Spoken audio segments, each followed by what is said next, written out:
நாம் தற்பொழுது திருநெல்வேலி மாவட்டத்தின் மிக அழகிய தேவாலயங்களில் ஒன்றான உவரி புனித செல்வமாதா ஆலயத்தில் நிற்கிறோம். கப்பல் மாதா ஆலயம் என்றும் அழைக்கப்படும் இந்த ஆலயம் தூத்துக்குடி மறை மாவட்டத்திற்கு சொந்தமானது.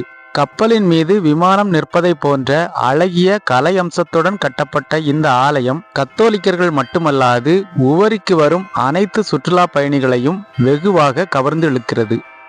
உலகின் அனைத்து நாடுகளும் அன்னை மரியாளின் குழந்தைகள்தான் என்பதை உணர்த்தும் வகையில் இந்த ஆலயத்தின் அனைத்து தூண்களிலும் ஒவ்வொரு நாட்டின் தேசிய கொடிகள் வரையப்பட்டுள்ளது. இந்த ஆலயத்தில் வாழும் தேவ அன்னைக்கு செல்வமாதா என்றும் கப்பல் மாதா என்றும் எப்படி பெயர் வந்தது என்று அறிந்து இந்த ஆலய வரலாற்றை முழுமையாக தெரிந்து கொண்டு இந்த ஆலயத்திற்கு நேரடியாக சென்ற அனுபவத்தை பெற இந்த பிளே பட்டனில் இருக்கும் வீடியோவை முழுமையாக பாருங்க. இந்த வீடியோ உங்களுக்கு பிடிச்சிருந்தா ஒரு லைக் போடுங்க. இந்த ஆலயத்தை பற்றி உங்களுக்கு ஏற்கனவே தெரியும் என்றால் அதை பற்றி கமெண்ட் செக்ஷனில் பதிவிடுங்க.